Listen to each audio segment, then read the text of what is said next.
Durante años, Putin creyó que los barcos fantasmas podían intimidar al mundo con tácticas de guerra híbrida. Desde el Báltico hasta el lejano norte, desde el Mediterráneo hasta el Canal de la Mancha, intentó sembrar el caos en cada región. Estos barcos estaban realizando espionaje de inteligencia, saboteando cables submarinos e incluso disparando láseres a aeronaves de la OTAN. Su plan era simple: permanecer en la zona gris y evitar ser detectado. Y últimamente, la actividad favorita de la flota de Putin ha sido intentar cortar cables submarinos. Lo intentaron en el Golfo de Finlandia. Sin embargo, Suecia y Finlandia incautaron inmediatamente los barcos. Derrotado en el Báltico, Putin esta vez intentó su suerte en el extremo norte en el Canal de Bristol. Estaba enojado porque Estados Unidos y el Reino Unido habían incautado barcos de la flota fantasma rusa en esta área solo unas semanas antes. Putin no eligió un punto al azar en el Canal de Bristol. El barco ancló directamente sobre 5 enormes cables de datos submarinos que conectan el Reino Unido con Estados Unidos, Canadá y Europa. Pero esta vez, cuando el barco ruso Sinigorsk ancló en aguas británicas directamente sobre cables submarinos críticos, pensando que podría cortarlos accidentalmente, las cosas cambiaron. Ahora había una doctrina de tolerancia cero en vigor. La respuesta de Gran Bretaña no fue una nota diplomática, sino una intervención militar instantánea. La Royal Navy intervino. Ahora no había dónde correr. Putin estaba acorralado. Sus operaciones de sabotaje encubiertas estaban fracasando una por una. La guerra secreta submarina de Vladimir Putin chocó contra un muro en el Canal de Bristol. En la mañana del 27 de enero de 2026, el barco ruso Sinigorsk ancló directamente sobre cables transatlánticos. Putin pensó que podía sumir a Occidente en la oscuridad cortando estas líneas estratégicas. Sin embargo, el intento de sabotaje en aguas británicas fue respondido de inmediato. Un helicóptero Wildcat de la Royal Navy apuntó al barco. El mensaje era claro: o mueves tu ancla o estarás en el fondo del mar. Sinigorsk escapó, pero este movimiento desencadenó un desastre para Rusia. 14 países europeos unieron fuerzas para cerrar el mar Báltico a la flota fantasma de Rusia.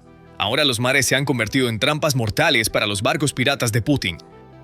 El análisis de campo de PPR Global y los datos de OSINT demuestran que el incidente de Sinigorsk no fue un simple fallo técnico, sino un intento de ataque híbrido premeditado. Todo comenzó cuando el carguero con bandera rusa, Sinigorsk, entró en las aguas frente a Minehead, en la costa de Somerset.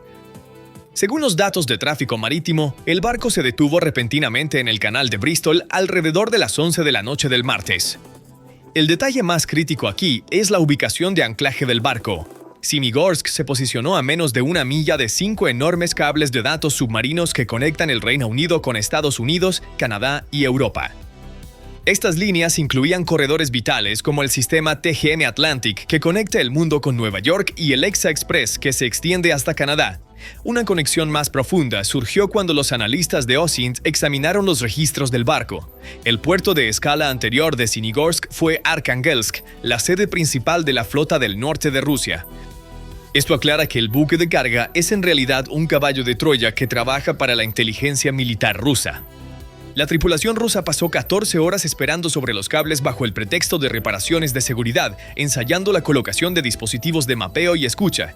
Sin embargo, el Ministerio de Defensa del Reino Unido detectó inmediatamente este movimiento. Primero, una aeronave de vigilancia de la Guardia Costera registrada como GHMGC rodeó el barco durante media hora, informando sobre la situación. El verdadero golpe vino de la estación aérea de la Marina Real Yole Dileton, un helicóptero de ataque Wildcat capaz de llevar misiles antibuque Sea-Venom y volando bajo el indicativo Talon 1, llegó a la zona. El mal funcionamiento se resolvió de inmediato cuando el helicóptero voló bajo y apuntó a la tripulación rusa. El barco ruso rápidamente levantó anclas y huyó a aguas abiertas. Esta intervención fue una postura autoritaria que muestra que Occidente ya no dudará en usar la fuerza física contra las tácticas de zona gris de Rusia. Como declaró el secretario de Defensa John Healey, el Reino Unido ya no solo está observando, está implementando activamente protocolos para destruir y eliminar los barcos piratas de Putin. Este caos y tensión estallaron primero en el mar Báltico. Ahora escuchen las palabras del presidente de Finlandia. Junto con nuestros aliados, aseguramos que Rusia nunca vuelva a atacar a un país vecino. Nuestra relación con Rusia ha cambiado de manera duradera. Vladimir Putin pensó que estaba librando una guerra en la sombra en el mar Báltico. Agentes rusos estaban cortando cables, probando límites, y él creía que la OTAN solo emitiría condenas. Este era el juego favorito de Moscú. Pero cuando el Kremlin envió esa orden final al Golfo de Finlandia, el juego de repente se convirtió en una pesadilla. Provocó la ruptura de la línea que se extendía desde San Petersburgo hasta Kaliningrado y luego al mercado mundial, firmando efectivamente su propia sentencia de muerte económica. Solo 2 semanas. Sí, solo tomó 13 días tomar San Petersburgo, la ventana de 300 años de Rusia hacia Occidente. En la noche del 30 de diciembre, el barco ruso Fitburg, navegando desde San Petersburgo, se deslizó por aguas de la OTAN como un saboteador secreto, solo para de repente pasar de cazador a presa. Atrapado e indefenso, estaba rodeado por la Guardia Costera finlandesa y la policía. Este incidente no fue una inspección rutinaria de la Guardia Costera, no fue una nota diplomática ni un disparo de advertencia rutinario. Fue una declaración de que el mar Báltico ya no era una autopista comercial para Rusia, sino una celda de prisión sin salida, con sus paredes cerrándose con cada segundo que pasaba. En otras palabras, que estaba atrapado. La policía finlandesa abordó el barco sin dudarlo, lo incautó, esposó a la tripulación y rompió de un solo golpe la famosa armadura de inmunidad de Rusia sobre su flota en la sombra.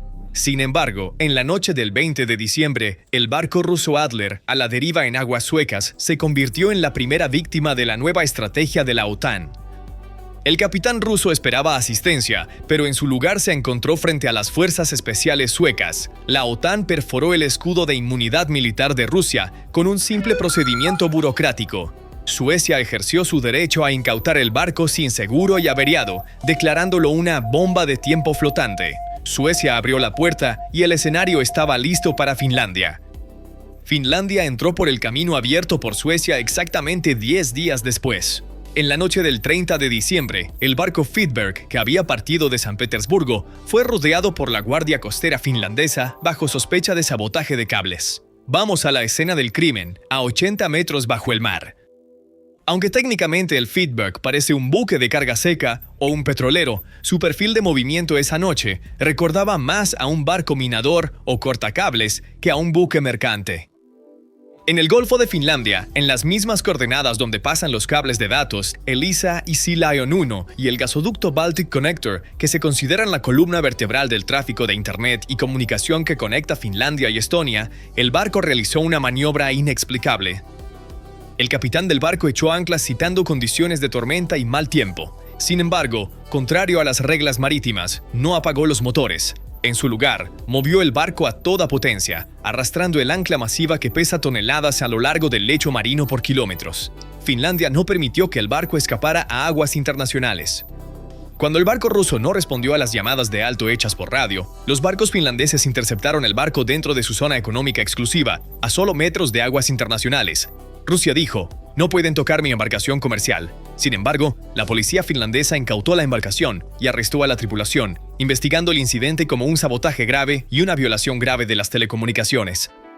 Con esta operación, la OTAN demostró que la era de la libertad de navegación en el mar Báltico ha terminado y que cualquier barco ruso considerado sospechoso ahora será tratado como una posible escena del crimen. Este temor se extendió no solo a la flota sombra, sino también al orgullo y la alegría de Rusia, sus submarinos y rutas del norte. Putin intentó todo. Apuntó no solo a los cables, sino también al aire. El barco espía ruso Yantar intentó derribar aviones al apuntar láseres a los ojos de los pilotos de la Real Fuerza Aérea, RAF, frente a la costa de Escocia. Sin embargo, este incidente que terminó con la fuga de Sinegorsk desencadenó un efecto dominó masivo en la presencia de Rusia en los mares. Este intento de sabotaje fue la gota que colmó el vaso y el 27 de enero de 2026, la doctrina de seguridad marítima de Europa cambió por completo. 14 países europeos, incluidos el Reino Unido, Francia, Alemania y Polonia, emitieron la declaración más dura de la historia contra la flota sombra de Rusia. La decisión es clara. Los barcos rusos que apaguen sus transpondedores, enarbolen banderas falsas o no estén asegurados ahora serán considerados apátridas. Esto significa que, según el derecho internacional, estos barcos pueden ser detenidos, registrados e incluso retenidos por cualquier buque de guerra de la OTAN. Las consecuencias logísticas de esta decisión son devastadoras para Rusia. La línea vital de la flota sombra de 1000 barcos que Putin utiliza para financiar su economía de guerra está siendo cortada. El mar Báltico ya no es un paso seguro para los barcos rusos. Se ha convertido en una trampa donde pueden ser capturados en cualquier momento. La amenaza de seguridad revelada por el incidente de Sinegorsk ha empujado a Europa a una era de tolerancia cero contra los ataques híbridos de Rusia. La interferencia de Rusia en las señales de navegación global, GNSS, que pone en peligro la navegación civil, ha sido oficialmente designada como un acto de piratería por 14 países.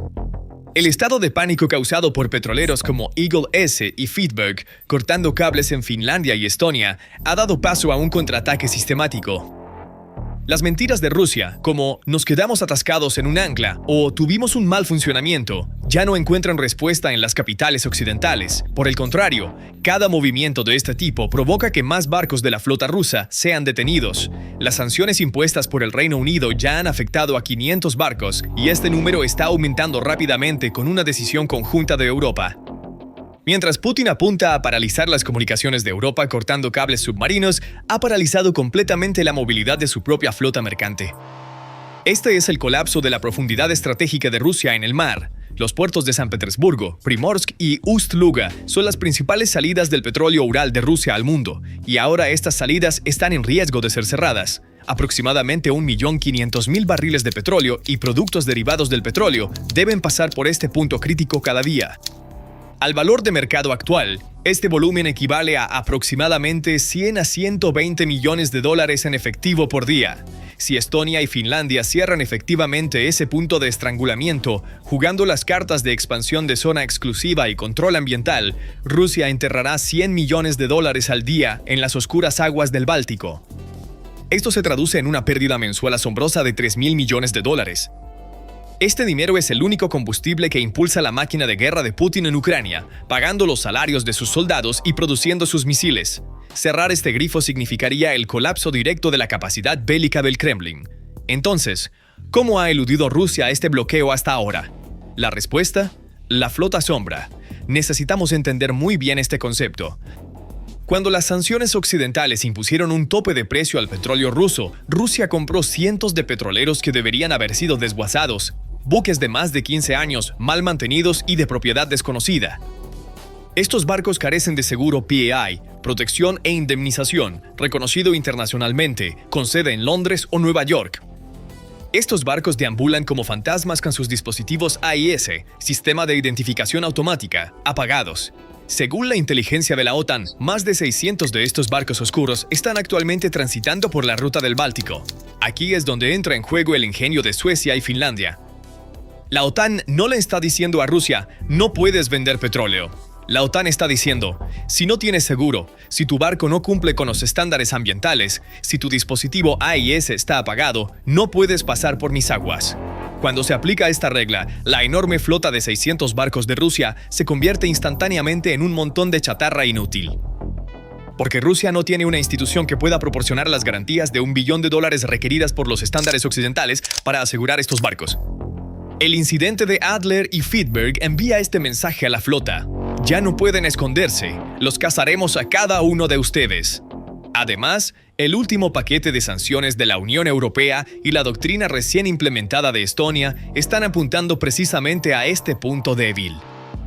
La decisión de la Unión Europea de añadir 41 barcos más a la lista negra y el ultimátum de la primera ministra de Estonia, Kaja Kallas, estamos cortando el flujo de efectivo, son prueba de que esta estrategia no es una coincidencia. Rusia no puede enviar escoltas militares para proteger estos barcos, ya que esto sería una causa directa de guerra. Si no los envía, los barcos serán llevados uno por uno a puertos de la OTAN. Esto es, en todos los sentidos, un jaque mate.